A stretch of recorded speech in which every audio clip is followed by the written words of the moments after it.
Hey, it's Dr. Beth with Psych Downloads. Today I want to continue to talk about ways that you can self-soothe.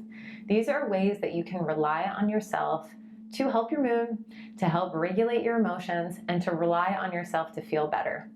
So one of the most important strategies of the 5 that we can use to self-soothe is emotionally. So as you can imagine, this is a pretty big and important category. And as somebody who's a licensed psychologist, this is the place that I spend a lot of time with my clients, helping them to better understand themselves emotionally. Because we have a lot of power to take care of ourselves when we can organize our thoughts, label our thoughts, and express our thoughts to ourselves, when we can be mindful of what feelings feel like in our body and how we can make sense of them and how we can translate that into an evaluation of how we're doing, and also what our feelings look like in terms of our thoughts. So we have all sorts of different patterns that we can get to know about ourselves, and honestly, we're kind of this amazing world within ourselves that is sort of this infinite, beautiful world of emotions, and we could just continue to get to know ourselves better and better as we grow older. And as I always like to remind the clients that I work with and people that I talk to, is you're always going to be with yourself for the rest of your life. So you might as well start to have a really great relationship with yourself because you're stuck with you. So you might as well make it for better instead of for worse. And understanding ourselves emotionally is a great way to do that. And so going back to the idea of learning how to be mindful of what you're feeling so that you can organize and make sense of, label, and express your feelings to yourself is really, really important.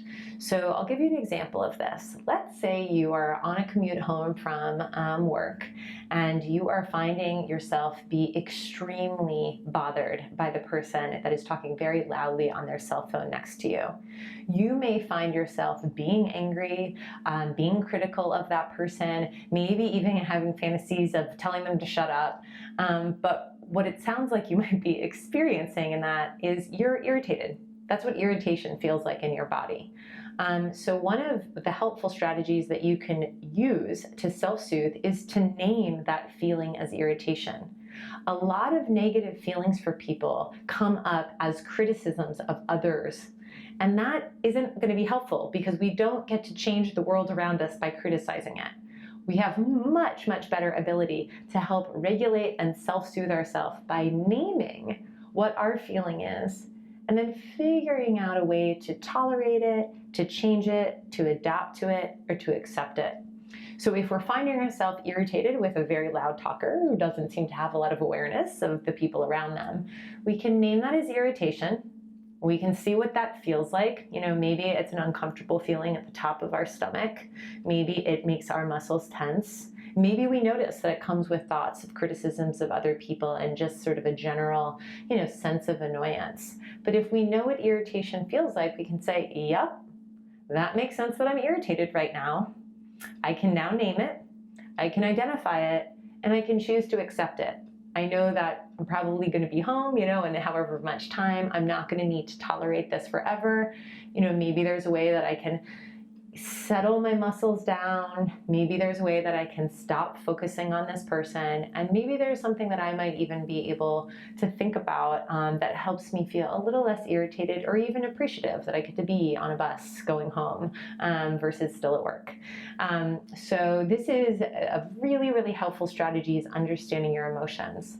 The other thing that we want to be aware of is just recognizing patterns that we have. We are all very unique and beautiful flowers of the world, and we need to figure out what types of emotions and experiences make us bend, make us wilt, make us uncomfortable, or make us bloom. And so getting to know yourself is a pretty extensive process, and there's a lot of different ways that you can understand your feelings because we all lie on a big emotional spectrum between people who are really good at being able to recognize what they're feeling and other people who are completely avoidant of what they're feeling whatsoever. So I invite you to consider, where are you at on that spectrum? Are you somebody that spends a lot of time thinking about what you feel? You have a lot of insight. You spend a lot of time focused on your experience and trying to get that across, maybe to yourself or others. Or are you somebody that doesn't even like to go inside? You don't even like to know what you're feeling. You just like to be productive. You just like to think about things outside of yourself. Because I would say having a balance is really the most ideal way of being. If you're somebody that has difficulty being able to get to know what you're feeling on the inside, this is a really great resource for you, which is therapy. I might be stating the obvious here, but therapy is a great opportunity for you to learn more about your internal experience and how you deal with emotions, how you name them, how you make sense of them. Another way to do that is journaling, being able to just write down your experience throughout the day, or if something upset you or bothered you or caused you concern, instead of focusing so much on what somebody else did wrong or what bothered you about some external situation, think about what that experience was like for you. What about it was hard for you? Did something about it make you sad? Did something about it hurt you and make your feelings distressing? You know, journaling is a really great way to figure out more about you and how to understand your emotional experience. Another way to do this is bibliotherapy. There is a whole world of self-help stuff out there, including this video. But there is a great many resources out there for you to better understand your feelings and your experience. But why, again, this is so fundamentally important is the more you understand about your emotions, the more you're able to be mindful of them and label them, the more you're able to change them, the more regulation you're going to have with your mood. You know, you're going to be able to understand yourself more. And when we understand ourselves more, we can alter how we feel more easily. So this is a really great self-soothing strategy that I encourage you to get to know more of. And when we have more insights about ourselves, we are able to turn to ourselves emotionally and to take better care of ourselves, to self-soothe. So thank you for watching this video. I invite you to consider the ways that you self-soothe emotionally. And do you know what that looks like? Are you able to label your emotions? Do you spend too much time in your head with your feelings? Maybe it would be helpful for you to think about some other self-soothing strategies other than just ruminating on what you're feeling. So I invite you to look at the rest of this series of the self-soothing strategies, as well as the co-regulation or other soothing strategies about ways you can take care of yourself. Please find me on Instagram at Psych Downloads.